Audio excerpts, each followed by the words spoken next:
This is Mind Pump. Right? Today's episode, we have the host of the Unleash the Man Within podcast, Sathiya Sam. He's also an expert on porn addiction, pornography. Pornhub reporting 92 million visits a day. And it was in the computer lab of my Christian school when I was 11 years old that I first got exposed to porn. I think porn is a disgrace, and I used to watch a lot of porn, to be honest. I started watching porn when I was like 11. I think it really destroyed my brain. I got into the addiction of pornography, and this is really stealing my life, and it's really stealing my hopes for the future. And I think if this problem isn't addressed with me, I really think I'm going to have a hard time making it through adult life and trying to become a man. How old are you? Oh, I just turned 18 about a month ago. That the porn use led to me being unfaithful. For 20 years, I've been watching porn. It is all over the place, permeated all of society. There's tremendous negatives, and he's an expert on helping people break the addiction. In today's episode, we go over what it does to your brain, your body, your relationships, and how to stop the cycle. He also has a book called The Last Relapse, Realize Your Potential, Reclaim Intimacy, and Resolve the Root Issues of Porn Addiction. Now, this episode is brought to you by one of our sponsors, PRX Performance. They make fitness equipment for your home that's as good or better than the stuff you see at the gyms. And it's all designed to maximize space. In fact, they have a squat rack that folds into the wall, only comes off the wall by like less than 6 inches. Then when you're ready to use it, you pull it off the wall and you have a very stable squat rack that can handle a lot of weight. Again, as good as the stuff you get in commercial gyms. By the way, you can pay monthly, so it's like having a gym membership, except you work out at home. Anyway, check them out and get yourself a discount through our link. Go to prxperformance.com/mindpump. Today's giveaway is this super bundle. In order to enter to win, leave a comment below this video in the first 24 hours that we drop it. Subscribe to this channel and then turn on your notifications. If you win, we'll let you know in the comment section. Also, brand new program launch, MAPS Muscle Mommy.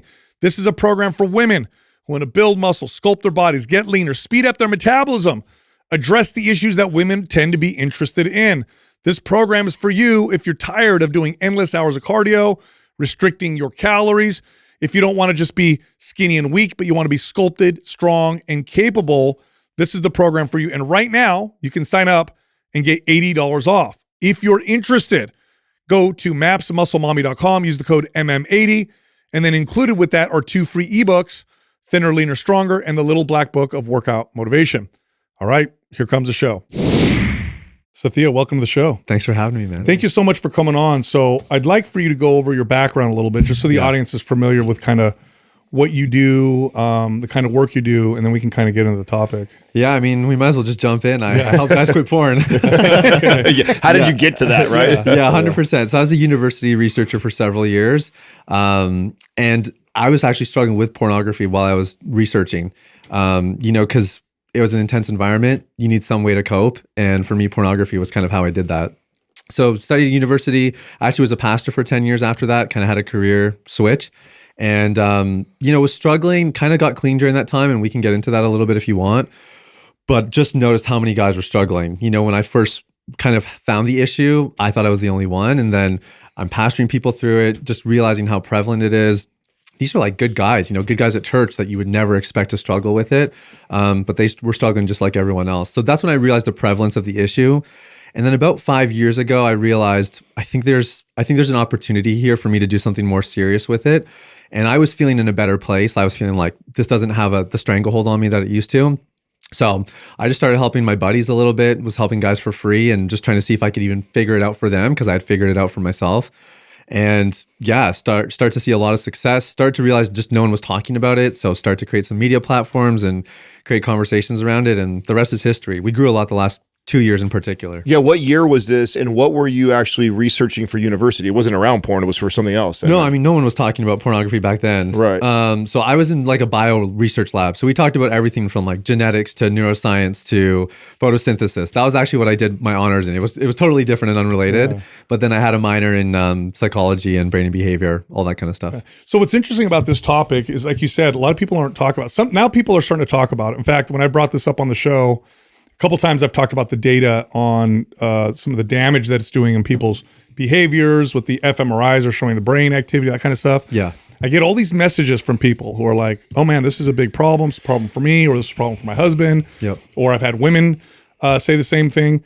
And, at our age, right, we're all in our early to mid 40s. We went through the evolution of pornography being not accessible at all to being so accessible that it's like one of the most accessible vices or potential addictions that you could get. Like there's almost nothing with this addictive, kind of properties that is that accessible versus when we were kids, which was like, I mean, I could trade a dirty magazine for a bike. Yeah. When I was a teenager. So let's start with the data. What is the data on pornography showing? Is this causing problems? Is it changing behaviors in bad ways? Like, what do we need to look out for? Okay, so as a starter, pornography is what they call the 3 A's. It's affordable, is accessible, and anonymous.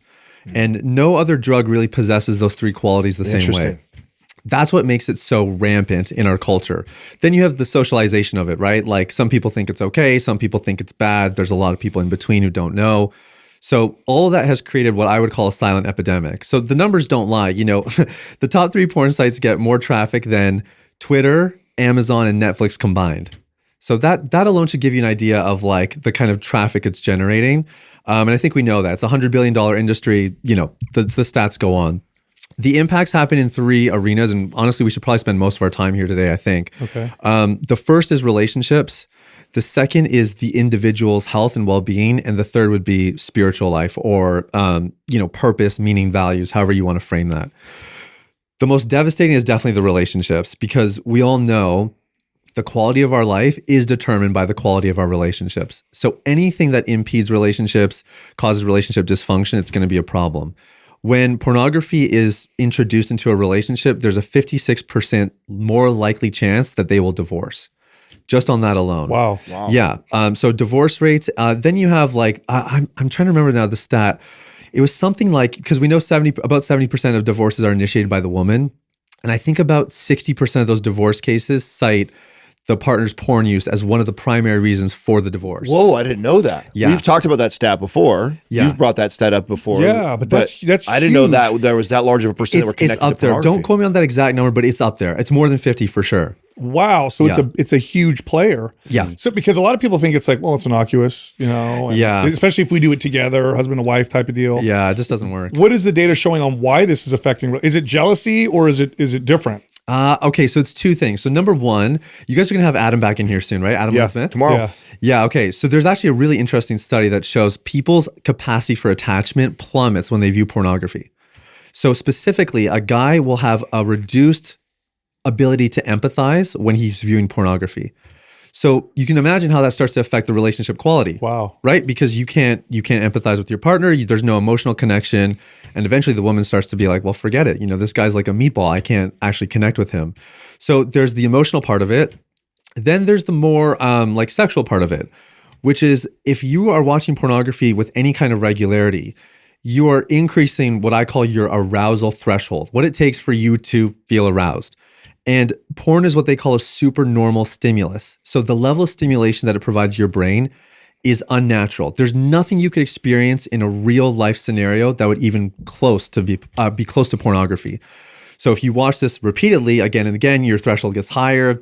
And then, if you watch pornography long enough, you start to watch weirder stuff, or you no longer watch, but you start to actually seek in-person experiences. Very, very typical of the clients that we work with is, the video stuff no longer did it. The pixels weren't enough. So they went for an in-person experience or a massage parlor or whatever it is. So what happens is then they go back to a real life experience with, their wife, their partner, whoever it is, and that person just can't compare. Because that person's not perfectly manicured and produced like what they see on the screen. And so their bodies don't respond. So you have this epidemic actually now of men, this is more on the personal side of it, that it's estimated that about 33% of men under the age of 40 experience erectile dysfunction now.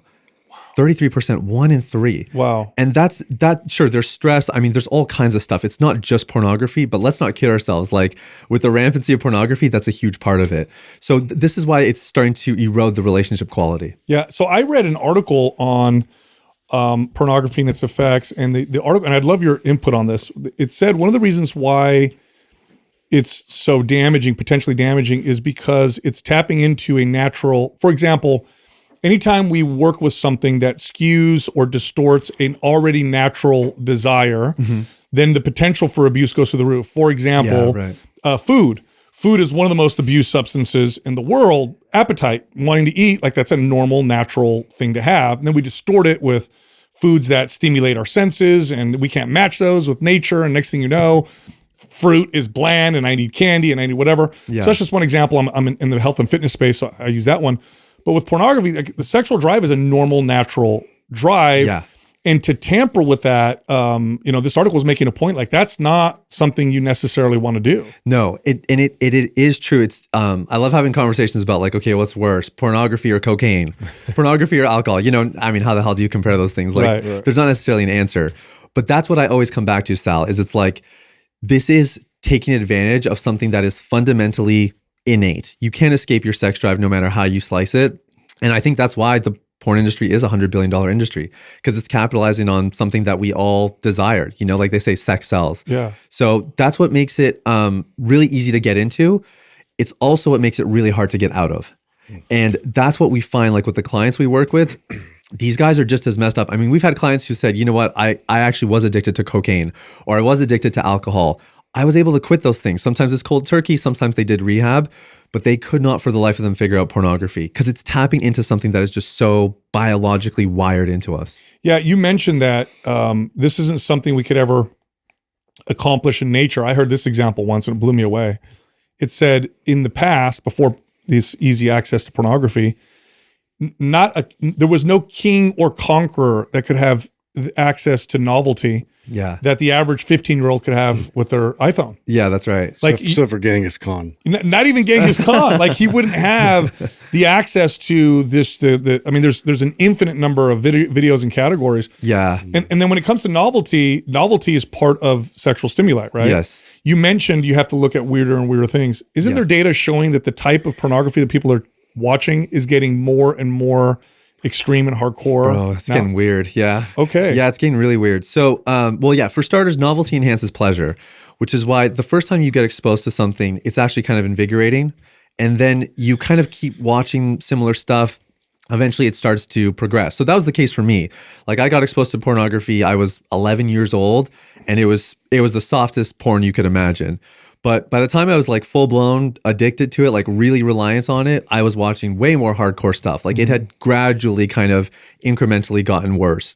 What they show now, what qualifies as mainstream pornography, about 80% of it depicts scenes of violence and aggression, and specifically towards the woman. So like the content has intensified, and then you can just imagine the subliminal messaging that's kind of happening here every single time you watch this.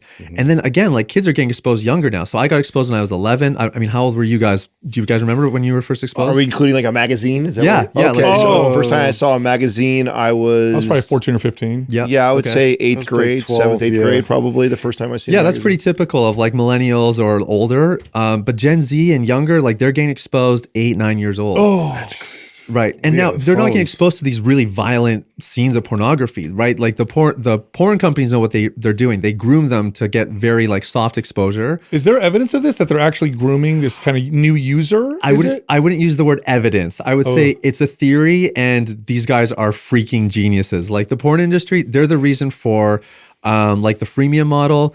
They're the first companies to ever transact online. Like, these guys are pioneers in everything. They were leading. I have a family member who's been in marketing for like 30, 40 years, and he makes this like kind of like tongue in cheek, like, pay attention to what the porn industry. Yeah, whatever they're doing, they are leading the way in marketing always. Like, dude, I just heard this crazy story. This is like the first porn site one of the first porn sites that ever existed.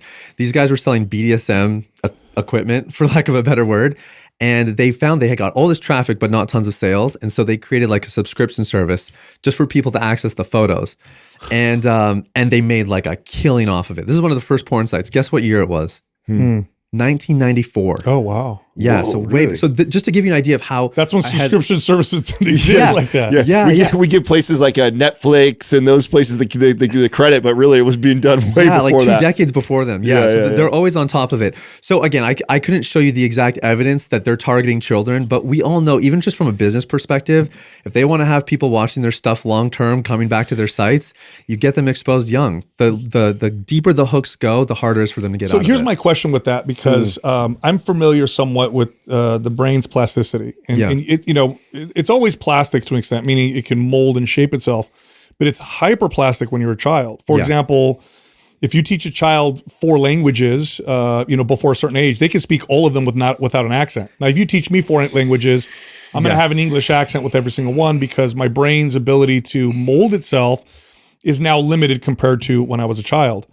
Do we have any data on how this could potentially mold a child's brain in permanent ways? Especially, like it imprints their sexual behaviors get imprinted in a certain window of this developmental stage. Yeah, the imprints are really hard to reverse. That's a really good word. So what is that? Explain that for a second. Okay, how do I explain an imprint? So, okay, you have a little son, right? Yeah. Okay, your son comes up to you and he puts his arms to get picked up, and you're too busy, and so you say, I can't pick you up right now. So an imprint gets made in the child of how he experiences affection and how much his needs matter. Okay. Now, I don't want to put pressure on parents. Like, obviously no one's going to be perfect in every single moment, but it's just an example of an imprint. Those imprints start to shape the way that we experience relationships, attachment, everything in life. And the imprints are stronger when they're sexual in nature, just because, as we talked about, sexuality is so biological. It's so innate. So if a child gets exposed young, I would say it's impossible for it to not impact their development, because you're still developing sexually when you're young, right? And you don't complete development until 21, 23, 25, depending on who you ask. So of course it has an impact.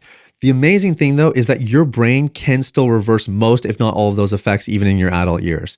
So there is a cost to be concerned. It's better that we protect our kids. I'm all for that.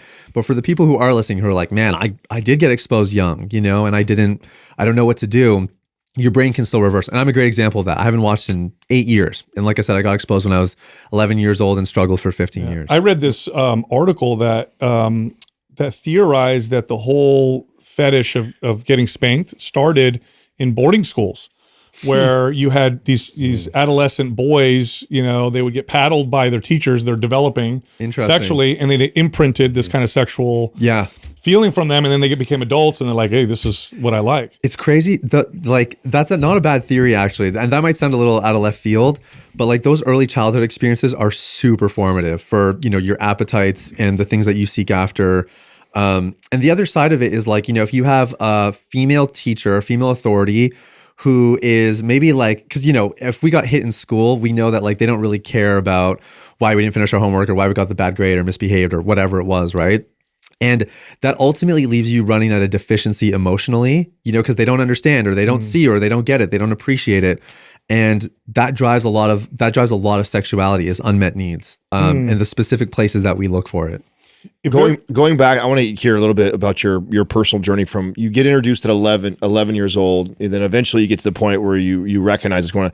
Were there signs leading to that this is becoming a problem? Like when you look back now, where you like, there was like, oh my God, I can't believe I was that addicted. Dude. Like, tell me a little bit about your journey of like realizing this. Well, okay, when I was in high school, I remember telling myself, I can stop whenever I want.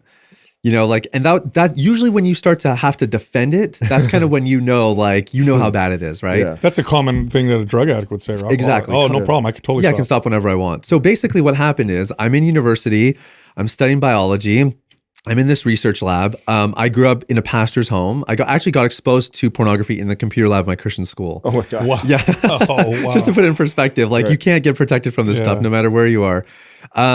And all of a sudden, like everything I've ever believed is being confronted because I'm in a very atheistic environment. So I do like a bunch of soul searching. I'm trying to figure out, why do I believe what I believe? Do I actually believe this? And my conclusion is I want to be a Christian. I want to commit my life to Jesus. So I make this decision, and I know that with it come lifestyle changes, because I wasn't really living that life. I was kind of living it, but not really. And top of that list was, I guess it's time to quit pornography. And I was ready to, like, I was really sold out on this decision. And I went like 3 days, and I was like, that's interesting. It's probably just a fluke, probably just a bad thing. And then I started to reflect. I'm like, man, for the last 3 years that I've been like researching, studying, I was working and volunteering, like I was doing everything. I'm like, I basically would plan my days around when I was going to watch pornography. Wow. Like that was like the thing. That was the reward, because you don't get rewarded in university when you're just getting good grades and researching. Like that was the thing I had to look forward to. So those were like when I started to piece some things together of like, this is actually really bad. This is like an addiction, and I had no idea. How did you stop? Okay, so back then, there wasn't people like me talking about this. So it was really hard to figure out how somebody does stop. The only two things that I knew were you could put an internet filter on your device and get an accountability partner or talk to somebody. So I did both those things. Neither of them worked. So that was like the first 2-3 years. And I just kept trying different filters. I kept trying to talk to different people. Like, I was earnest about it. But, an internet filter is kind of like, it's like running over a weed with a lawnmower. Like everything looks clean for a little bit because the logic of it makes sense. You're blocking the behavior, but there's reasons underneath the surface that are driving that behavior. Right, and until you tackle the roots, it's not going to change anything long term. So that was me. It was just 3 years of basically running over the same weeds with a lawnmower. Then I started to kind of get more into the roots, like exploring traumas and belief systems and realizing I had, no emotional awareness or self-awareness. That's when things really start to change for me. And that was another 18 to 24 months of pursuing that. And I would say pursuing that in the context of really healthy community, that's where I actually found legitimate freedom. Is there an archetype that tends to become addicted, or are there things that you've been able to connect, like if you've had these things in your childhood or trauma and then this happens, have you been able to connect dots like that? It's hard to say. There's really not a lot of data about this because it's such a taboo thing. Yeah, I can tell you about the clients that we've worked with, and we've helped over 10,000 people the last couple of years. So one thing we see is a lot of people are into fitness. Into sports, into video games. Those are all really high on the list. Wow. That's just like general interest. Rigid households growing up is very common. Another one would be mama trauma. That's a really popular one. Yeah. And we should get into that because there's some interesting data around that. Those are probably the two big things. And then I would say personal development. Like a lot of people that actually care about this stuff, they actually care about themselves. Like at their actual core, they want to be better. Most of them don't actually want to have this in their life. They just don't know how to get it out, or they don't know there's another way to live without it. I check all those boxes. That's crazy. Yeah, and there's probably a lot of people that that are big consumers of pornography that are like, whatever, I don't care. Yeah. So they're not really trying to tackle it, not knowing what. Definitely. By the way, what's on the other end of this? So I'll speak personally. So I stopped pornography probably completely about maybe 6 months ago. Good for you, man. Completely. Nice. And I noticed some tremendous benefits. One of the main benefits was my relationship with my wife and my arousal around my wife, which was always good. Yeah. Went through the roof. And Yes. it made our intimacy explode. I did not realize the numbing effects that the pornography had on me and my body. And also, just in general, how I viewed things and saw things in regular advertising and whatever. Now I see how hypersexualized things are. Yeah. Whereas before, but from a personal standpoint, it had a tremendous benefit. And I could see how a young man who's single might be so numbed from pornography that they're less likely to pursue scary, I got to go talk to that girl. I got to go get her to see if she likes me or whatever. For men, this helps turn you into a man. It's like, I got to go be presentable. I got to know how to talk to a girl or whatever. Yeah. This is a strong driver. Yeah. But if I'm watching porn all the time, it numbs it. And I think I'll just stay home, type of deal. Plus, you don't have to risk rejection if you're watching porn. Mm-hmm. Right? That's right. It's like the ultimate acceptance, quote unquote. Yeah. What's that? Oh, it's way less risky. Situation. Exactly. Yeah. There's literally no risk. I mean, the only risk you have is getting caught. But it really does program men to be very docile. And it almost kills like that pursuit in us. Because I think we're all wired to pursue, right? Mm-hmm. You want something, you go after it. That's textbook manhood right there, you know? Mm-hmm. And I think when you don't have that, or that gets shut down or suppressed, you become a fraction of the man you're supposed to be. Is what I'm saying common? Do people notice those benefits? Like, what's on the other end of this for people? I figured you were either going to say better sex life or your brain fog cleared. Wow. It's usually one of those two things right away. Wow. So that's what you notice with your clients that are going through this. 100%. So that's initial. That's like we can get people experiencing that early before they've even quit altogether, because your brain and your body will start to rewire pretty quickly. Again, because the stimulus is so strong. So when it's really present, of course, it has a devastating impact. But when it's absent, the impact is just as significant because it's so wired to it. But then what happens afterwards is guys start to find purpose. Guys start to take more risk in life, not just relationally, but vocationally. We've had guys who start that business they've always wanted to start, or guys who want to be more active in their communities, but they felt like a hypocrite, or they didn't want to be around other people too much because they didn't want to get exposed, and now they got nothing to hide. How similar have they compared video game usage with porn, and like in terms of, because what you're saying is a lot of what I've heard people describe cutting video games out. Well, okay, I like to do comparisons. I don't think anybody's really researching the comparisons of that kind of stuff yet, because porn addiction is still debated whether or not it's an actual addiction, which to me is a little bit absurd. That's crazy. Because it's obviously addictive. Well, there's still people that promote it as it's a healthy thing to do with a relationship. There's that too. Yeah, there's that too. But there's some people who are even like, yeah, you know, porn is like you can watch it compulsively, but it's not an addiction, because it's just a little bit different. But I think to answer your question, compared to video games, it's very similar. It's very similar in the effect it has. It's very dopamine driven. It keeps you hooked. You naturally want to do more and more. So even with video games, like somebody who gets addicted to video games, it intensifies what they do to get the win. You know, the levels of risk they'll take to play their video games. It starts to damage their lifestyle. They start to neglect social commitments. All those things are the same with pornography. But again, video games don't really play into a fundamental desire, not the same way that pornography would. Weird. Although Jordan Peterson would debate that. He would say that we had this fundamental desire to conquer, to complete, accomplish, and the video games fulfill that desires. That's part of what it is. And that's part of the open loop theory, that the way they design the games is that you're always trying to level up or get the next thing. And so there is something that causes that, like, want to keep coming back to the video game. Well, I could definitely see that if, I mean, you're consciously like thinking of that's your only reward, you know, throughout the day. So it's like, you know, between porn or games or whatever, that it's not really, you know, producing a productive life, a driven life. You know, these are something to consider. Yeah, 100%. And that's why it's so fun when people do start to get free of this stuff, is because they start to find purpose. They start to become way more productive. Like, we work with a lot of high performers. We've even worked with athletes, actors, all those kinds of people, doctors, surgeons. And that's the one thing is they notice is they're just sharper. Like, they just don't need all the energy drinks or whatever they were doing before to kind of get the lift. It's just there a bit more naturally, which is really cool. Interesting. Yeah, I was talking to, I won't say too much because then he'll know who he is, but it was a young man, and he was talking about how hard it is and how guys don't approach young women anymore. And then I talked to a young woman, his sister. She's like, oh yeah, if a guy walks up to me, it's like a big deal. Because, and I'm like, really? You know, you're like 17. Like, it's almost embarrassing. Yeah. And so this whole thing about this docile, like it's you know, taking this driver, because philosophers have talked about sexual driver as being the driver behind creativity, behind innovation. Innovation. Yeah, those big Freudian things. Yes. And so it's like you're just constantly hampering it down. So like that's like the stereotype of I'm in my mom's basement, not doing anything. I'm in the dark, playing video games, watching porn. Yeah. I don't want to do anything. Yeah, that stereotype is there for a reason though, because if you trick yourself into thinking porn is better than chasing a woman because I don't risk rejection and I don't have to go through all the work and all that kind of stuff, you are naturally going to think this is what sex is, right? What you see on a screen. Oh, this is what women want. This is, I guess, what women are. And you're naturally just getting programmed basically to objectify them. Basically, your whole world becomes about you. And that's another byproduct of somebody who starts to quit. They start to just think about other people. Like you were talking about how you're starting to see other people differently, right? Yeah. Like that's just natural, because when you are watching pornography or when you are in any compulsive sexual behavior, your number one priority is you. That's all you really care about. At least that's first and foremost. Everything else is a distant second. And we all know, even for a healthy sex life, the best sex is always selfless in nature. When you can learn to prioritize the other person, that's the marker of healthy sex.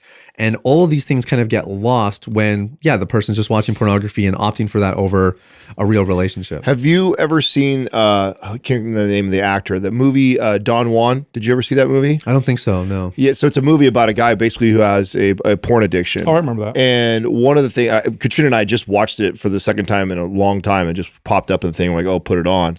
And I didn't even realize that that's what the movie was really about. I thought it was just like this kind of like Playboy guy, but it really was diving into his porn addiction. I was like, oh, that's funny. I never looked at it this way. Interesting. And one of the things I thought was interesting was he would have sex and then afterwards would still have this need to want to masturbate to pornography. Yeah. And didn't matter how new or different or hot the girl was, he could not even get off the same way that he could.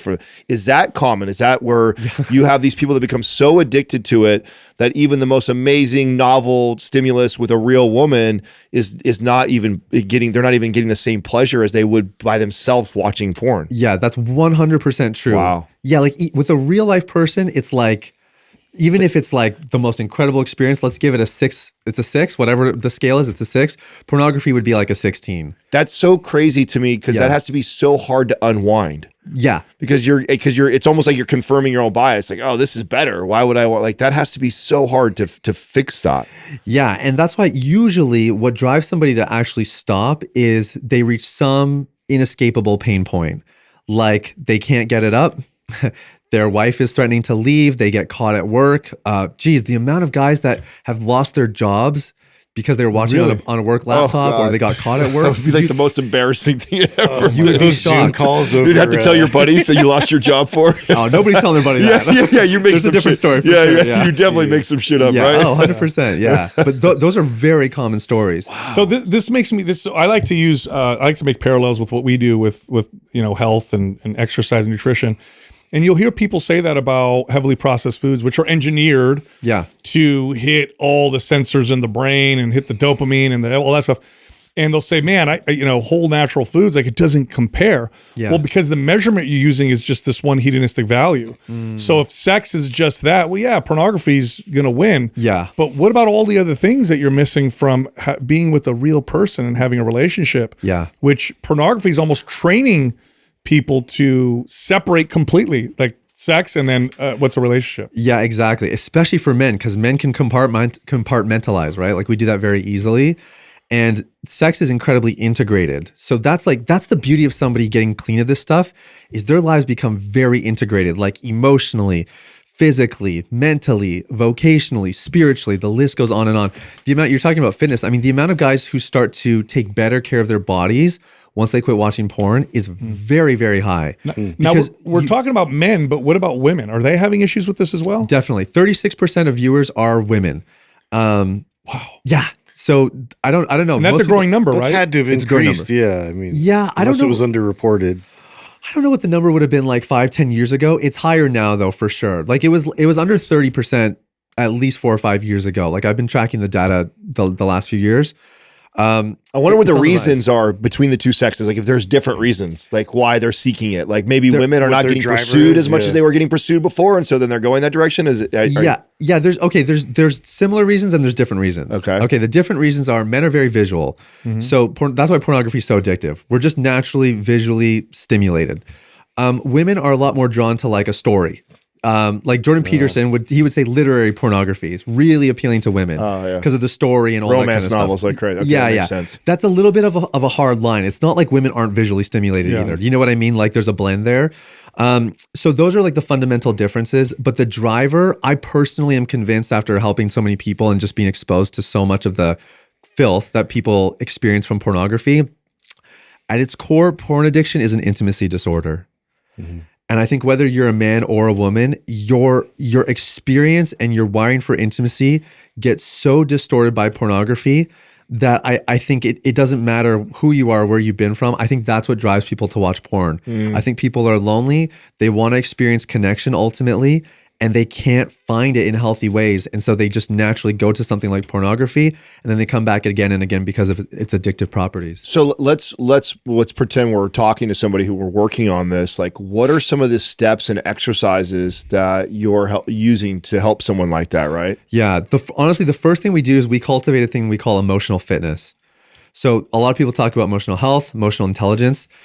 The premise of emotional fitness is I have an awareness of what's going on within me and I can communicate it to you.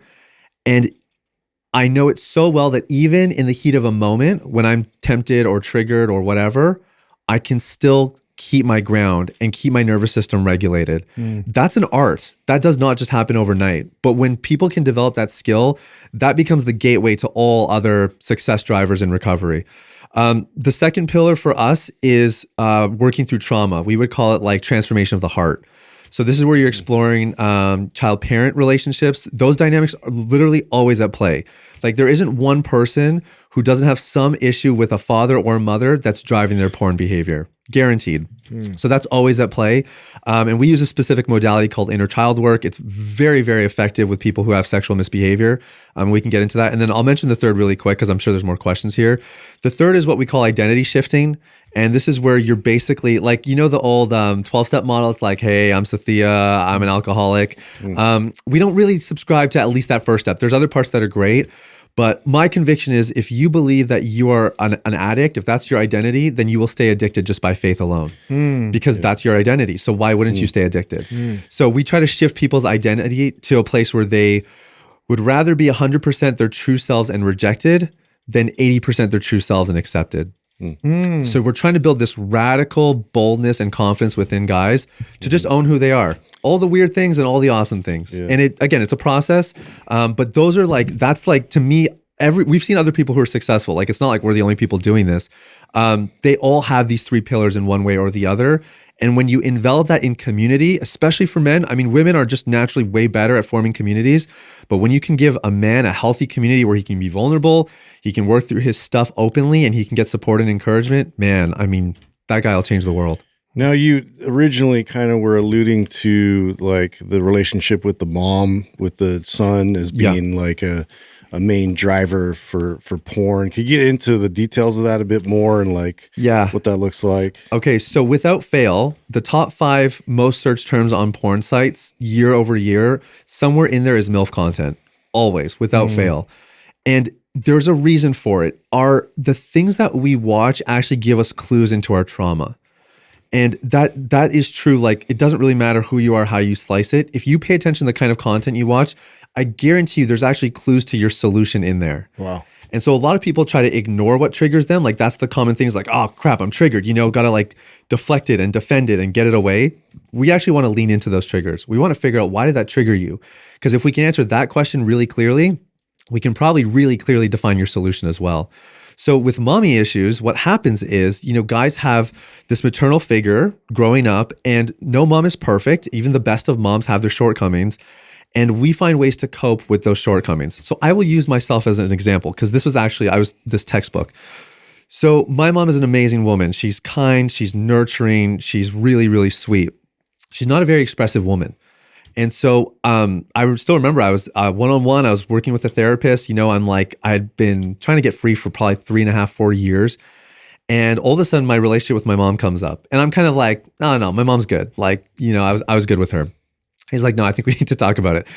So I'm like, okay, fine. Well, let's talk about it. And basically what surfaces is, for most of my life, I felt neglected by my mom growing up. I thought it's such a strong word, because she was always present. She was always there for me if I ever needed her, whatever. But she just wasn't super expressive. I perceived it as neglect. So what happens when you have this fundamental need to be seen, to be acknowledged, to be known, and it goes unmet? You have to find another way to meet it. See, if it wasn't a fundamental need, it wouldn't matter. You could just go on with your day. But because it's fundamental, you will find a way to get that need met. The question is it going to be healthy or is it going to be unhealthy? So for me, it was chasing girls and it was pornography. That was how I coped with sort of the lack of maternal affection. And I didn't really think anything of it. It just felt normal until it kind of downward spiraled into this addiction. And now I'm trying to quit and I can't figure it out. And that story is ridiculously common because so many people are watching MILF content that the numbers don't lie. And, a majority of them probably have some mommy issues or some maternal deficiencies from when they were growing up that they ultimately haven't addressed. Maybe they're not even aware of it. But I mean, I would say, I don't know, I don't have a number on it, but I would guess around 50% of our clients were working through mommy issues for sure. And that's probably one of the major turning points. And I will say, in my own recovery, most of it was incremental. It was like, you just get 1% better every day. And then you look back over 3 months, 6 months, and you're like, man, I've actually made some serious progress. The day I forgave my mom, it was like night and day. Like I walked out of that office, I was a different person. Wow. I felt the difference. And I quit like another 3 or 4 months later. It was not long after. So that was like huge for me. The most interesting part of your story there is that you would have said that I had a great relationship with my mom, which that's probably a key to a lot of men that might be struggling with it, is that think, oh yeah, no, my mom and I had a great relationship, I'd be fine. It's like, no, maybe there's something else there you don't even realize. Yeah, exactly. And those are the hardest ones, actually. Like, those are the hardest clients to work with, because if they have a notable trauma or something, then it's a little bit easier to identify and talk about. Yeah. It's when they're like, no, my relationship's good. Like, yeah, those are tough nuts to crack. Now, correct me if I'm wrong, but that's common for someone to be like, no, my childhood was okay, because when you're a child, it's beneficial to think everything's okay. Yes. Because those are your caretakers. This person, it's like, I'm dependent on this person. Yeah. I'm probably the problem. They're fine. Yeah. So it's very normal for people to not even realize that there's challenges, because this is what you tell yourself when you're a kid. Yeah, 100%. Like, I mean, your sense of what's normal growing up is just whatever you get exposed to. I mean, I think even people,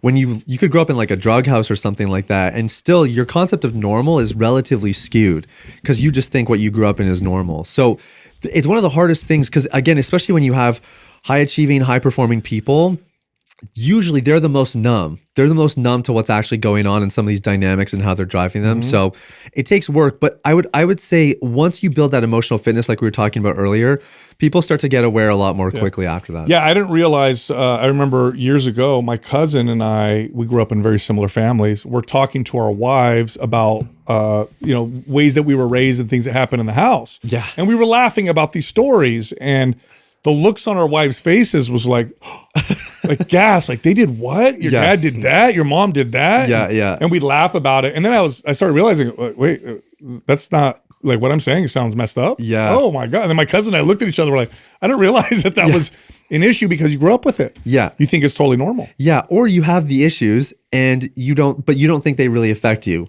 Because you don't think about them anymore. Anytime they come up, you don't feel anything. So that's like classic guy talk. It's like, yeah, I don't really feel anything when you talk about it. So I think we're fine. I think we're good. Is there a safe amount of consumption of pornography? Is it one of those things like, well, if you do this much, it's a problem. If you just watch it once a week, not an issue? Or do we show that any kind of consumption probably has some kind of negative effects? I mean, based on what I've seen, it's like asking, is there a safe amount of cocaine to snort? Like, I don't know. I think it's just so damaging. And we haven't even talked about what happens behind the screen. Like, pornography is severely linked with sex trafficking.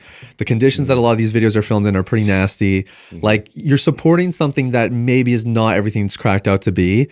And I think, I don't think there's a healthy amount from what I've seen. And I know people will argue me on that, but I just think if you watch long enough, the effects just are not worth it. So one of the things that initially got me to look at my own consumption was, I didn't even watch the documentary. The guys brought it up on the show. It was a documentary on Netflix about, was it Pornhub? Yeah. And how they were talking about like how many viewers, how many videos are on there, how many super alarming are downloaded. And there were like a few people that worked for Pornhub that were going through these, making sure that it wasn't someone who was underaged, someone who was in traffic. Staff to really, No, they were claiming every single video is vetted, but it wasn't. No, and there was a story of this young girl who she got filmed being sexually assaulted, and it was put on the site. Yep, and multiple times. Multiple times. Yeah, that was the first time that I actually, for myself, was like, horrible. I can't support this. Like, this is terrible. They did an expose on it, right? I forget the name of the journalist with the New York Times. He did an expose in 2021, which kind of brought all this stuff to the forefront, right? Because then Pornhub lost their partnership with Visa and MasterCard, and there was all this stuff. So part of the exposure was there's so much underage content here. Like, how is all this underage content on here and nobody's vetting it? Excuse me. Overnight, literally, and again, I don't remember the number, but it was over 50% of their content was just removed off the site. 50? So they were able to figure out what it was. They knew it was there and they could remove it overnight, but they weren't. Yeah. Oh, wow. That says a lot. Well, the documentary kind of went into, that was like part of the big argument in case, is like they're pretending like it was something that they couldn't do anything about, but they also recognized like that was the stuff that actually drove the most views. Right. The stuff that went the most viral was the most edgy, illegal type of stuff. Exactly. Which is why they were kind of playing this like shadow game of like, oh yeah, we'll take it down, and then it gets populated as a different title or name, knowing that it was a viral video, and so it would keep driving the numbers up. So 100%. Yeah, it's crazy. What's interesting to me is how little we've done or supported any form of regulation just for underage viewing. Yeah. Like I don't care who's any good parent. If I said to you like, hey, how would you feel if your 12-year-old went on a porn site? And they'd be like, no, that would be terrible. Yeah. but it's as easy as you not watching what they're looking at on their iPad or their phone. That's how fast and easy they could see something, and yet we have no anything. Yeah, there are some some states now that are passing age verification laws. Have you guys been hearing about this at all? I think Texas tried, right? Yeah, Texas, that was a funny one. There's a couple other ones, like there's Louisiana, Virginia. I thought Florida did. I forget. Florida might have done it. Texas did it, and then Pornhub got really pissed at them and was like, fine, we're going to ban our site from Texas. And Texas was like, okay, fine, go ahead. Yeah, like they got into the spat about it. But anyway, the point is they're making some steps in the right direction, but there's always workarounds. But I would like to see more protection of minors. Like, you know what, if you're going to watch porn when you're 18 years old, I mean, you're an adult. You make your own decisions. Like, that's different. But when you're 8 years old, you know, that's different. Like, I think we have a responsibility as a society to protect our minors, for sure, especially when we know how damaging it is. Well, this would be a fact. If you're an adult and you show a kid pornography, you could go to jail for abuse. Yeah, that's right. So we know how wrong it is. Yeah. Yet we don't put any protections in there. No. And a lot of parents, I mean, kids have access to electronics, and it's hard. Yeah. But the thing is, like, it's a much broader conversation, right? Because it's not just pornography. It's all the things that lead into pornography, because porn sites don't advertise on Facebook, right? But what they do is they know that if you're on Facebook or you're on Instagram, you're going to see content that's going to rev your engine a little bit. It's going to get you kind of curious. Maybe you click something here, you click something there, and you sort of start on like a 2, and it slowly ramps up until you're on a porn site at a level 5 or whatever that is. So it's a big conversation about protecting minors, and it definitely from porn sites. But I think even like we need to be thinking about like, when are we giving the kids devices and social media use, all that kind of stuff. It all factors in. What do we see on imaging studies of the brain and how pornography affects the brain? I've seen some that show that it's literally like a drug. Yeah, it's no different. I mean, the brain on heroin, the brain on pornography, the brain on alcohol, the brain on pornography, like a lot of similarities. There's 4 major effects on the brain. So the first is what they call sensitization. Sensitization is you see something that's ordinary, but it cues cravings for you because you have some sort of dependency on pornography. So it's not even necessarily sexual in nature, but it makes you think about the porn that you watch. So that's the first thing. The second is desensitization, which is basically the opposite effect. And this is where the stuff that you used to watch no longer does it for you. So you need to watch something new, or you need to go experience it in person. Desensitization is what drives people to do some really gnarly things. Like it can lead to some pretty devastating places. And we've seen a lot of lives ruined over the desensitization. The third is poor stress response. So this is a very interesting one. You have a guy who's, he's in his 30s, 40s, established career. He's watching pornography to maybe cope with stress, or he's not getting sex at home.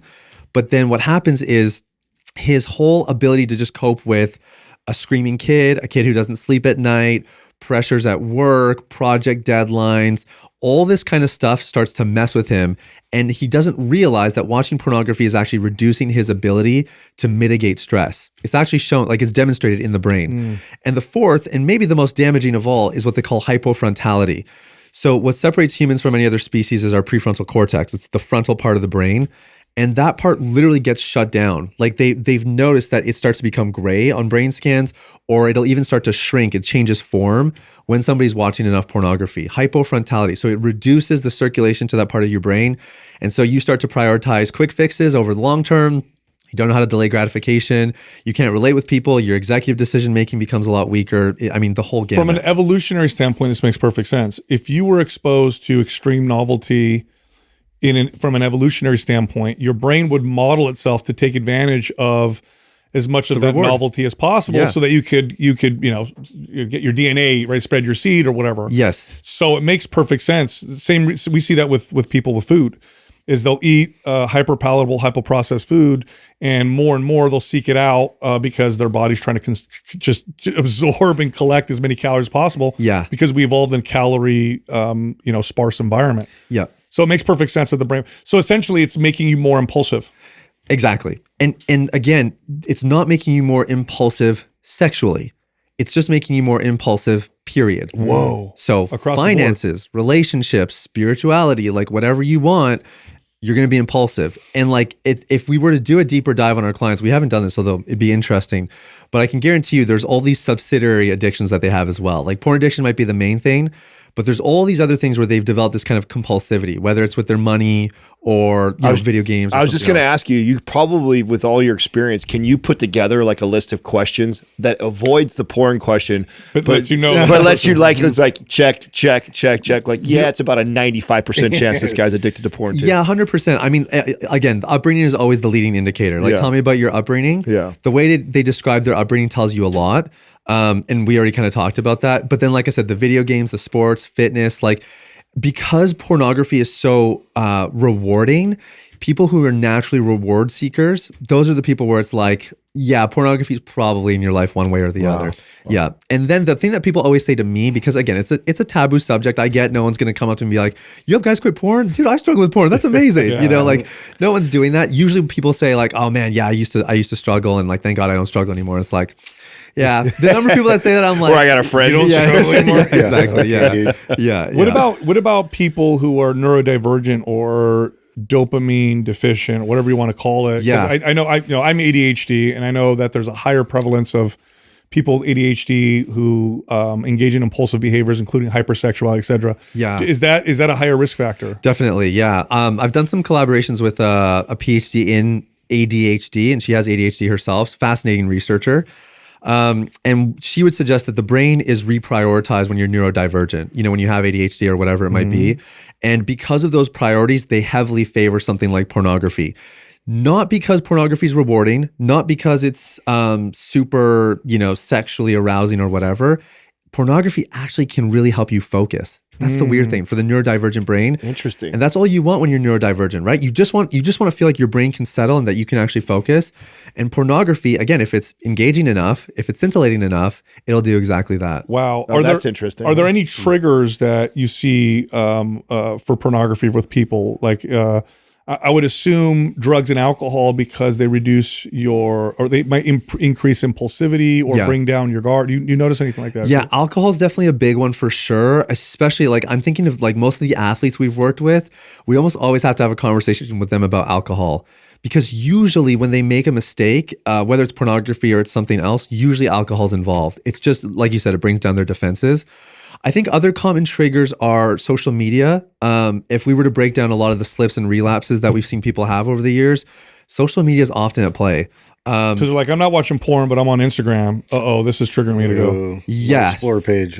Yeah, the Explore page for sure. And then even just from the dopamine standpoint, social media is kind of like a level, let's say level 5 is watching pornography. It's like the ultimate dopamine. Watching social media, or being on social media rather, is kind of like a 2 to 4. The neurobiological basis of addiction, whatever the addiction is what's next. That's what they're actually addicted to. It's not the substance, it's not the behavior. They're addicted to what is next.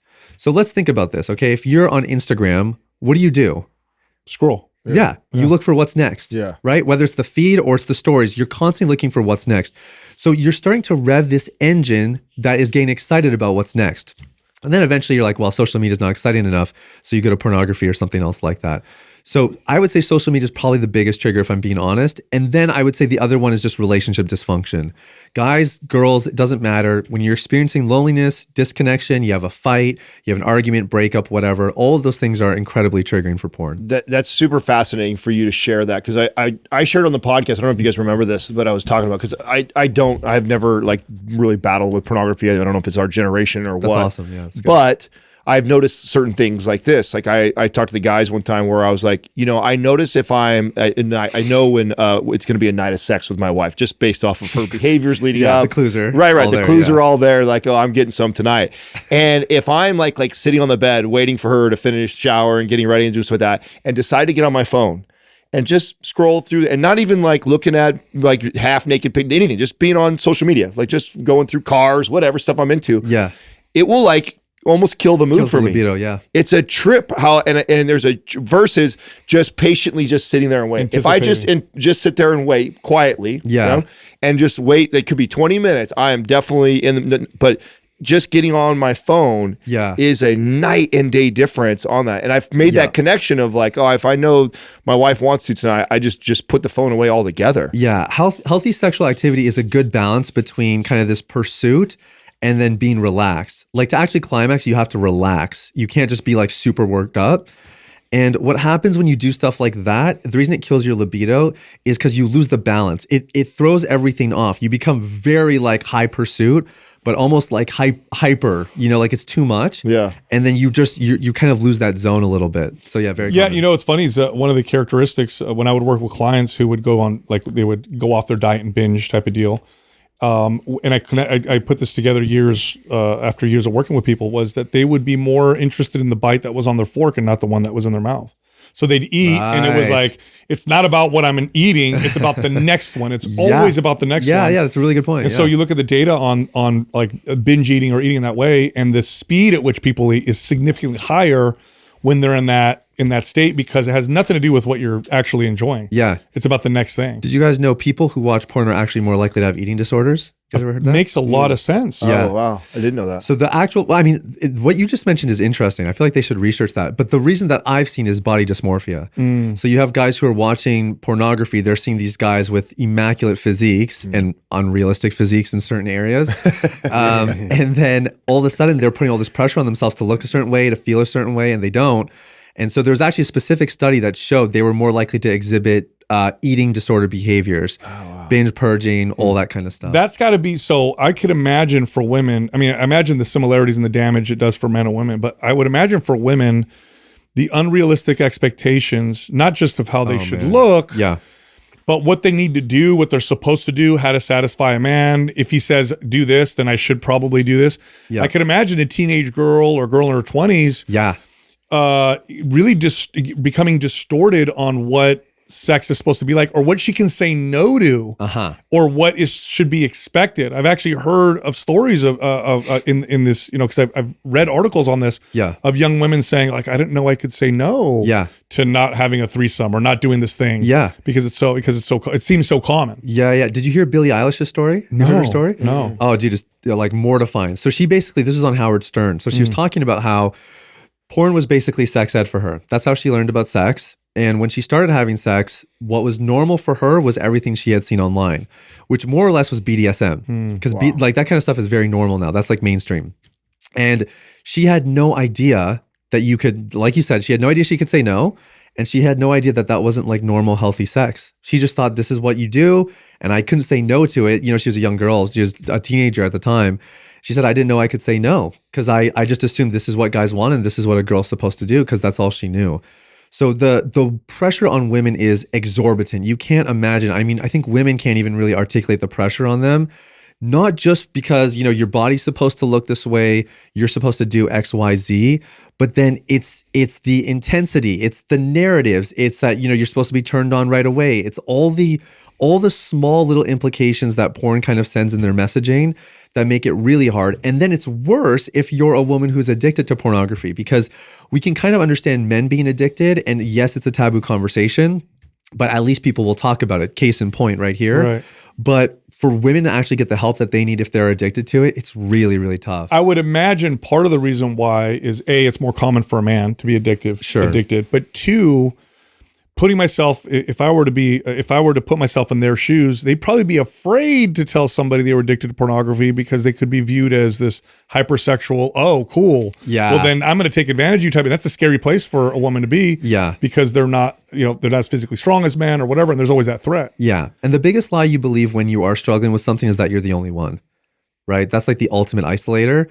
And so women believe that all the time as well. And like we talked about, 36% of porn viewers are women. So they're not the only one. But to find places where a woman could actually get help, could be seen through her struggles and challenges and offered, legitimate advice and help, there's not a lot of people out there doing it. I also think that, I'd love your input on this, that just pornography and the sexualization of society in general has completely distorted the value of that kind of intimacy. I read a study on the show a while ago that the age and relationship status of people who are most satisfied with their sex life are people in their like late 50s or early 60s who are married. Yeah. Now, media would have you believe it's like you're 21 or 22, you're having all this wild, crazy sex. These late 50, 60-year-old people were talking about like, it was just me and my husband. Yeah. And we just make love to each other. And it's the best ever, which completely flies in the face of what we think to be, the media tells us is true. Yeah. And so you grow up believing like, oh, this is what's supposed to be good, not realizing that, no, connecting with someone is totally different and better. Yeah. I would guess there's two reasons for it. One would be the connection's better. So like good emotional connection drives sex life better than anything else. Of course. That's true of a man or a woman. But the second part of it is that your expectations change, right? Like the first time you have sex with your wife, you're coming in with expectations, whatever those expectations are. And they're going to be, your experience is going to be different than your expectations. It doesn't matter how good it is. But once your expectations are getting met, that's the definition of satisfaction, right? And so I have to imagine people in their 50s and 60s, they've been married a long time. The expectations are probably getting perfectly met. Yeah, they're in sync. And it's not just because they've been doing it for a long time. It's probably because they've had conversations about it. And, you know, the partner knows what the other person likes and doesn't like and all that kind of stuff. And now it's like, it's just there. It just happens naturally. There's a harmony that wouldn't be there earlier in a relationship. Yeah. And I think anytime you take a natural signal and you separate it away from the other things that it used to mean, for example, getting food meant I had to work for it, I had to find it, and then it nourished my body. Now it's like just taste. Yeah. We know what that's led to. Yeah. Sex used to mean you find someone that's willing to participate, you do it together, potentially have a child. It's a totally new purpose, new meaning. We've completely separated all of that. Now it's just like pleasure, but now it's not even pleasure for the other person, it's for myself. That's a total distortion from how it's supposed to be. Yeah, I think so. I mean, I think it all comes down to the breakdown of the family unit. Like, I don't think we have the same value for family that we used to. You know, people think that having a family is burdensome or optional. I think it's a responsibility, you know, like, and to me personally, I feel like I've done a lot. You know, I've had like great academic achievements, great athletic achievements. You know, I've been able to grow a business and all that kind of stuff. There's no better achievement I've had than growing a family. It's the best. But I think as soon as you no longer have a value for a family, then why would you have a value for, you know, a healthy sex life that's founded on emotional relationship, emotional connection? Why would you think about long-term and longevity or having one partner? Why would you think about those things if there's no concept of family and building something together that's going to last multi-generations? Yeah. Jordan Peterson made an incredible point once where he talked about if you're just sleeping with a bunch of people, for example, that's the definition of psychopathy, where you're using them, but you can't use someone else without simultaneously using yourself. That's right. And so it's this very damaging thing that we don't realize. Yeah, it's fast food intimacy.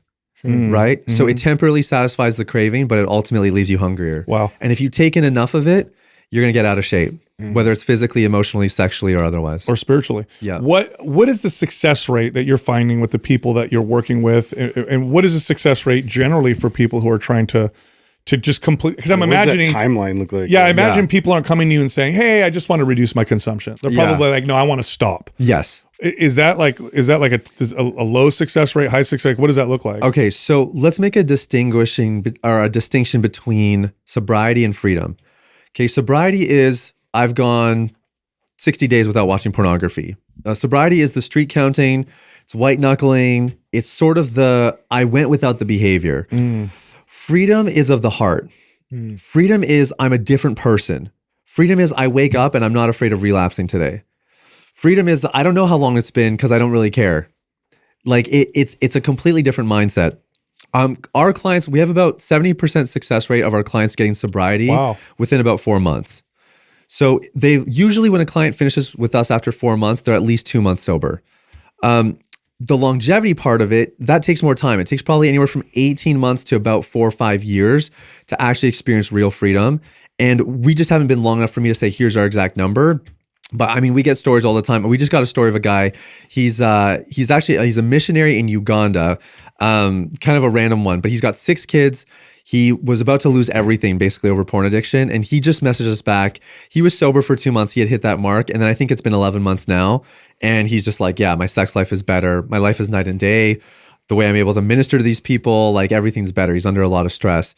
So we get a lot of stories like that right now. We haven't done any metrics on it yet, but we look for certain clues. There's certain clues that would basically lead, okay, this person's probably in the right direction. Number one is they're plugged into a community. So they're not doing this thing alone. And that's the biggest mistake that men make. Men figure, I'm going to do this on my own, and then I'm going to have a sick ass story about how I conquered porn addiction on my own. And we all love the self-made story. We all love it. Like every guy has done that before. It just doesn't really work that way. When you're alone, the odds are stacked tremendously in your favor. The other two things are, number one, you have to get underneath the surface. You have to get into those internal things we were talking about earlier. And then the third thing, you guys would know this, you guys are all personal trainers. So when you have an expert guiding you, your rate of success is much higher, not just to achieve success, but to maintain it long term. Because a good personal trainer doesn't just help you cross the line, they actually teach you how to cross the line on your own, so then you can carry it on yourself, by yourself rather later.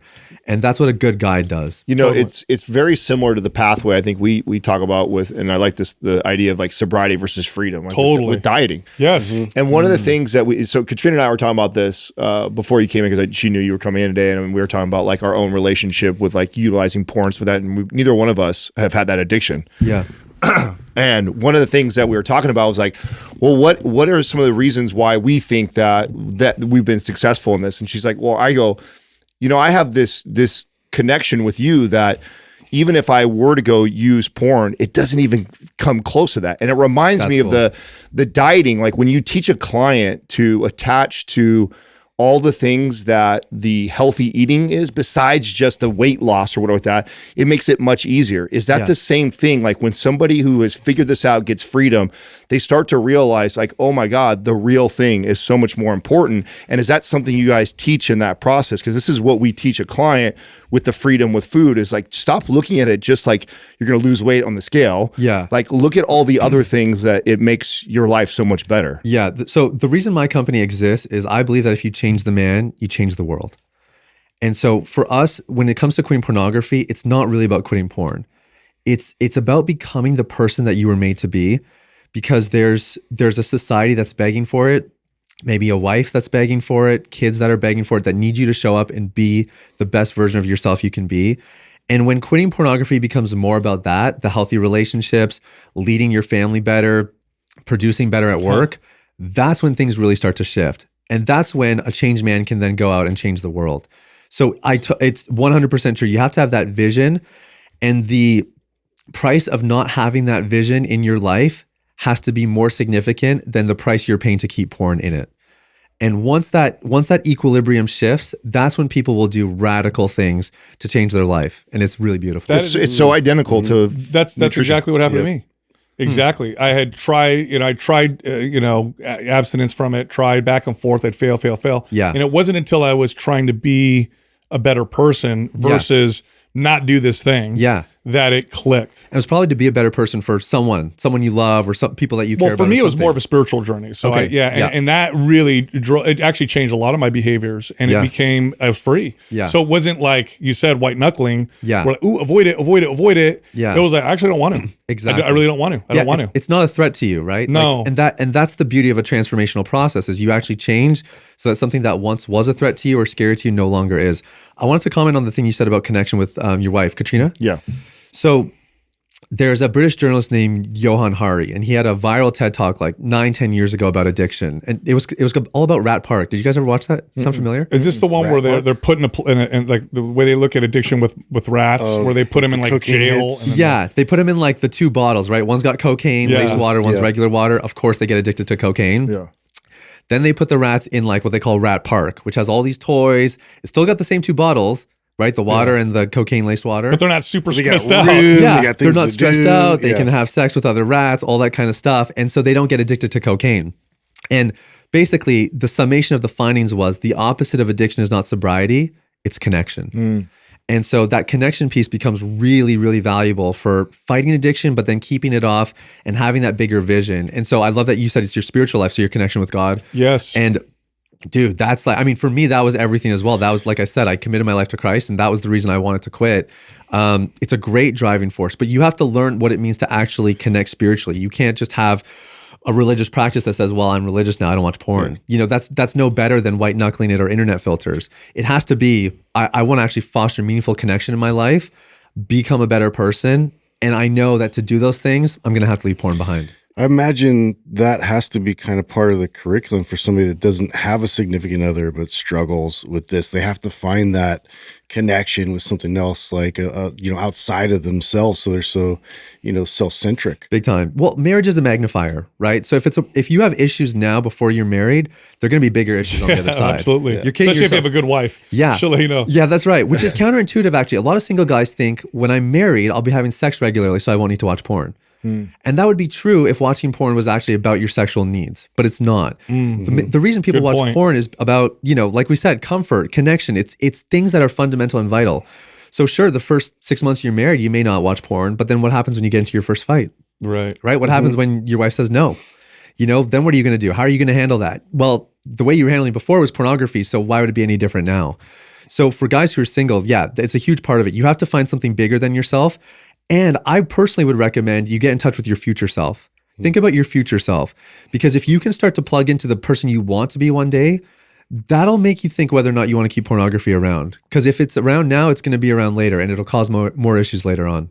It seems like it got so much. This reminds me of like our journey of helping people with nutrition. And one of the things that we learned over our career was like, instead of telling people they can't or don't, is to try and insert things into their life or things to focus on instead. Yeah. Is it similar like that? Like, I feel like that would be something else to be successful. Instead of telling you like, oh, do not watch. It's like, hey, instead, when you have that urge, maybe try and do this thing that creates this connection. Or dude. Go outside for a walk or something. Yeah. It could be simple things like that. I mean, usually it's connected to like vision or purpose.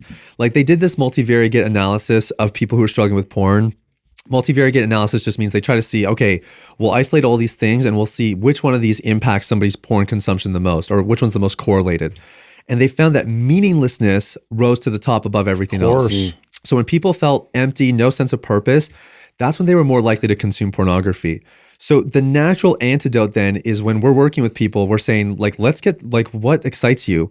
What are things that you feel like you're good at? Like just trying to change the narrative and cast some vision for what their life could be like. That goes a really, really long way. And the beautiful thing is it can change.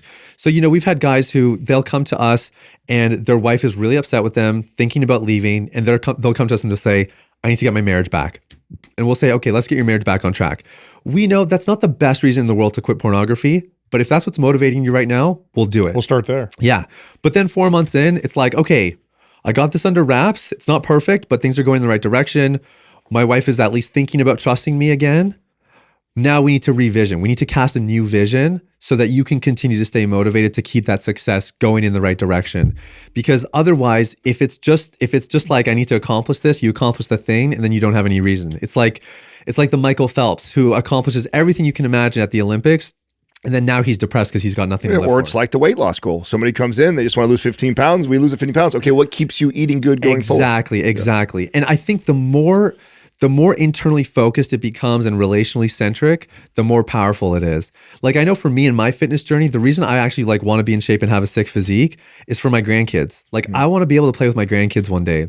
So that requires like a really long future. That's like delaying gratification a ton. Totally. It's just super motivating for me. I just get obsessed with like this multi-generational impact kind of stuff, legacy, all that. I love it. Yeah. So for me, that motivates me. Another client's going to be like, man, that's stupid. That's like, that's 40 years away, But for me, it motivates me. So it works. That's also brilliant though, because it is so far away. Yeah, exactly. So you have this long-term goal that's going to define a lot of your short-term decisions. I imagine that meaninglessness is probably correlated with every addiction.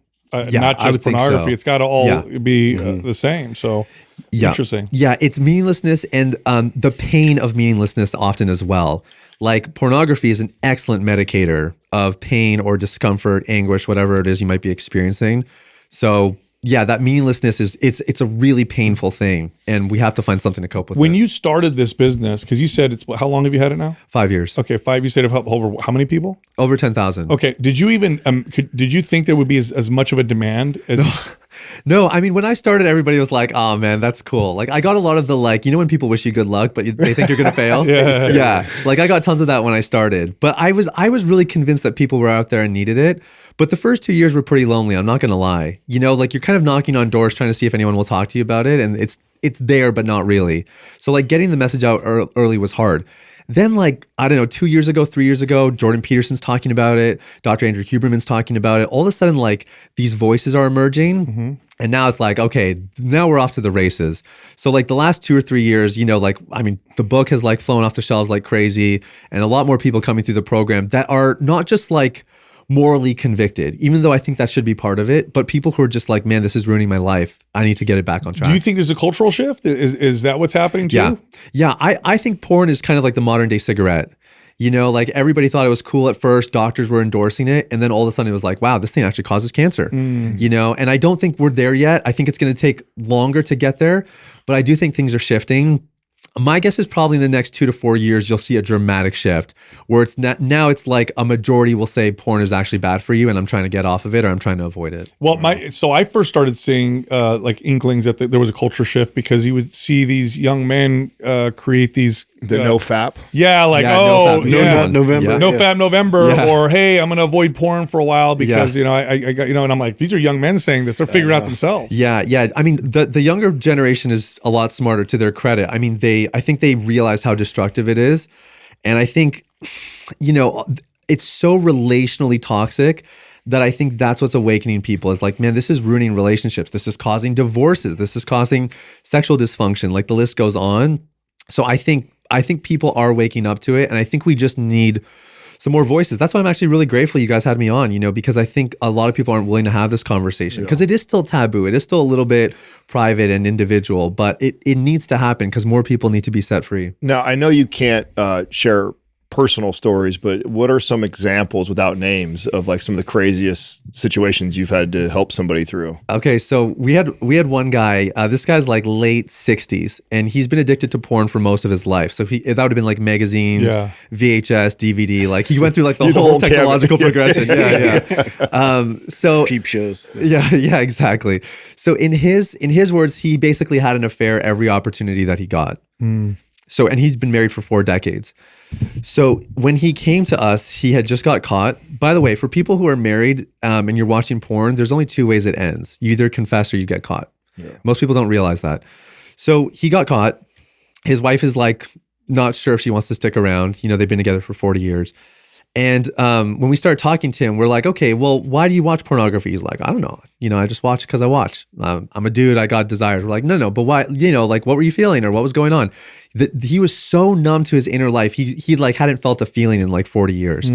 So we really worked on that. We really worked on like, okay, let's teach you how to be vulnerable. Like, let's teach you how to just share transparently about what's going on. And this dude just ran with it. So like the one day he comes to a coaching call, he's like, man, I was talking to my mother-in-law last week about like all these feelings I was feeling. We're like, what are you talking about? You weren't supposed to do that. You know what I mean? Like, that's awesome. But he just really embraced like being vulnerable, like learning to articulate his inner life. And like, I mean, he got sober very, very quickly. And part of that was because his marriage was on the line. His kids were kind of in the know about it. Like there were some pretty messy family dynamics.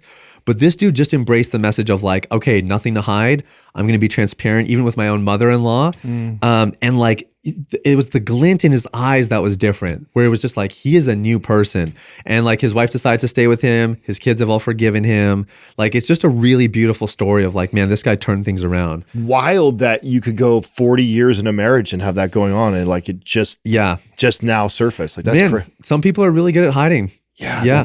But you would think though that would even bleed into their intimacy and their probably did. Yeah, like that's there's no wife who's like, oh, I had no idea. Like usually the wife is like, yeah, something felt kind of off. It's either in the emotional intimacy or the sexual intimacy where they're like, something didn't feel right. Yeah. How quickly are you able to rewire the brain when you go off pornography? Because obviously you get desensitized and you need more novelty. We know that. Yeah. But when you go off, how quickly does it start to reverse? So within about 21 days, you will see the brain start to change. Oh, interesting.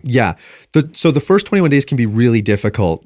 Guys will get like a lot of wet dreams. They'll be triggered a lot more often. Like your body tries to do everything it can to basically get back to the normal cadence that it was accustomed to. If you can break past the 21 days, the next marker is 63 days.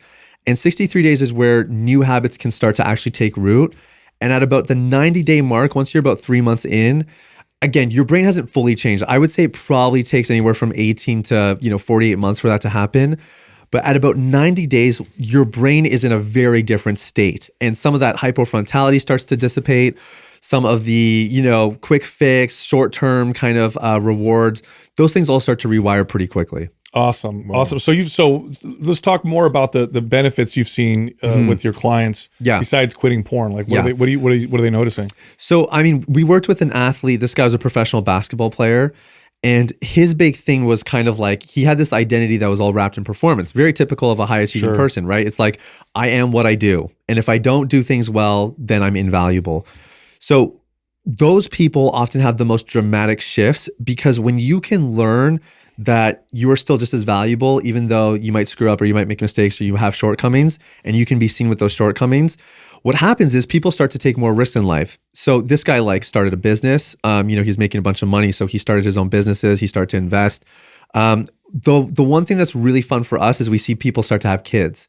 So there's a lot of wannabe fathers who aren't ready for that stage of life, because they don't feel like they're worthy and they want to be a role model to their kids. They want to be exemplary, which is totally noble. Or sometimes the wife is like, or the mother, the future mother is like, hey, I'm not ready to have a kid with you if you still have this in your life. So that's one of our favorites. I'll give you a really cool story. So there's actually a study that would suggest porn addiction, when coupled with masturbation, can actually cause infertility.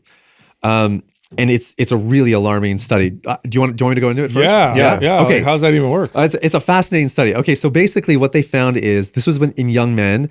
Men who viewed porn were more likely to experience infertility, specifically low sperm count and poor semen quality. So those are like the two markers of infertility, right? Okay, these men all had three things in common. Number one is they got exposed at a young age. Young age was under the age of 12, which is like every dude.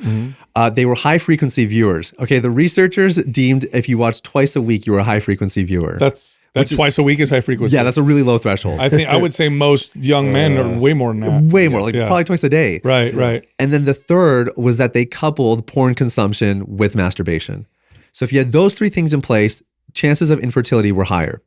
So we had a client come to us. This is probably about 2 years ago now. So he comes to us and he basically says, hey man, this is like my last chance. Like my wife is basically saying, we're ready to have kids, but she doesn't want this in the marriage. So like, I've tried everything. This has to get sorted out. So he does our program. He half-asses our program. Okay. So after four months, he's kind of like, he's doing okay. And his wife is like, has seen enough progress, but I know he still needs more work. There's more work to be done. So we're on his case a little bit. We're like, hey, stick with us. We'll help you a little bit further. In the meantime, they start trying for kids. So they find out after like a year of trying that they're infertile. They can't have kids. They're devastated. Sorry, I said this must have been 3 years ago. So anyways, they find out they can't have kids. So they start going through IVF and all this sort of stuff. And they do a couple rounds, unsuccessful. So they're so devastated that this guy goes back to pornography. The wife is in disarray. The marriage is a mess, and they don't even know if they're going to make it. And when he comes back to us, we're like, "Hey, are you ready to actually quit? Because I think we can help you." I had just found out about the study, so I was like, I think there might be more going on here. I didn't want to give him false hope because it's just one study, but I was like, let's see what we can do. So he commits. He quits porn. You can just tell it's just different when someone's actually quit. Like he's really committed to this process. And he reaches a point emotionally where he's ready to start doing another round of IVF. And when you start IVF, the woman has to take a pregnancy test just to make sure that she's not pregnant. Right. She takes the test and she's pregnant. Wow. They got pregnant naturally. So cool. And the story doesn't end there because they actually lost the kid. It was really devastating. And I talked earlier about the importance of emotional fitness. It's the first pillar we teach, which is that you have to learn how to manage your emotions even when times are tough. Because anyone can manage their emotions when everything's perfect. But how often are your conditions in life perfect? Almost never. So if stress is triggering for you, you have to learn how to manage yourself even when things are stressful. The really cool thing was he went through this like totally debilitating experience. They were devastated. They lost this like miracle baby of theirs, and he stayed clean through all of it. He protected like his freedom and his sobriety. The marriage stayed intact. And then about 8 months later, they got pregnant. They just did their gender reveal on the weekend. Oh, great. And those kinds of stories are like incredible. Wow, that's awesome. Because that's like a whole lineage that literally would not have existed had he not quit pornography. By the way, it makes sense that it would reduce fertility because the hyper novelty, frequent ejaculation, your body's like, oh, so many chances. We can produce less sperm. We don't need to place that much effort into, semen quality, which is why when you go for fertility, they'll tell the husband or get pregnant. They'll say, don't masturbate 2 or 3 days or 4 days before you try and have a baby. Yeah, well, and it should be longer than that because there's research showing now that frequent ejaculation, like if you're masturbating like regularly, daily, close to that, you actually reduce your testosterone levels. Yeah. And you don't need the driver. Yeah, exactly. You're getting access. Yeah, exactly. And ejaculation in particular increases prolactin, which is an inhibitor of testosterone. Yeah. So it has all kinds of devastating effects on the male hormone profile and all that kind of stuff. You know what I love about this kind of stuff, by the way? In sports and in fitness and whatever, you have this wisdom that science will often laugh at until it gets proven. That's right. And fighters have forever been told, that's right. You got a fight coming up. No sex, no masturbation, no nothing. Monkey business, yeah. And yes, and it makes sense if it were to raise your testosterone, raise your drive. Makes perfect sense. Yeah. Athletes have been told this for years, for decades. Exactly. And the other part of it is for focus, right? Because they're trying to get as dialed in as they can before a big fight. And the focus part of it is actually massive. And that's another thing, like when guys do quit pornography, brain fog clears. Like that's a really common one. Yeah. And we're very brain fogged these days between all the devices and everything. Totally. So I don't know if this is a naive question, but you said in the study when they connected masturbation with pornography, is it common or is it a thing where people watch pornography and don't masturbate? I don't think it's common. I'm sure it's a thing, but I imagine they're mostly coupled. But like you'd have to think in so. it for the story. Yeah, the literary part is just fantastic. Yeah. The acting's so good. Well, you said that was the third thing that they're connected, and I'm like, wait a second, is there a lot of people watching porn and not masturbating? Because I feel like that would be the whole point of it. I think for that study they had to articulate that and make a distinction. Okay. Probably because the masturbation is what specifically would cause some of those infertility effects. And they probably controlled masturbation to masturbation plus pornography. I believe so. Yeah. So the extreme novelty combined with the frequent ejaculation probably would send a signal to the brain. The theory would be, hey, tons of novelty. You don't need to. In fact, there's studies that show that the more attractive that a primate is, the less sperm they produce because they're going to have more opportunities. Type of deal. I don't know if you've seen those studies on chimpanzees. I've heard a little bit of it. Yeah. So it's interesting stuff. Yeah. Well, I appreciate you coming on. I mean, I personally, selfishly wanted to seek an expert out on this because of my experience. It was something that I was like, I got to stop. It's big. It's kind of hard. And then through my spiritual journey, I didn't want to anymore. Yeah, and then I noticed all these other incredible benefits, which I can get very obsessed with something. So I went down the rabbit hole of looking at data and studies, and I was shocked and alarmed that it wasn't more mainstream on, you hear, oh, it's bad, it's this, it's that. And I'm like, I'm looking at the data, what it does to the brain, how it influences behavior, its effect on divorce and relationships and behaviors. And it's not only not good, it's really, really bad. So I'm glad you're here. And you said you're at 6 months? Maybe longer. That's the thing I don't remember. That's good. There you go. Yeah. Yeah. That's really good. Once you hit like a year and a half, you'll probably notice another like, wow, like my vitality is a lot higher. Awesome. And sense of purpose, meaning in life, all that stuff starts to take off. All right. Well, hey man, thanks for coming on the show. Very cool. Thanks for having me, really guys. appreciate it. This is a real treat. Thank you.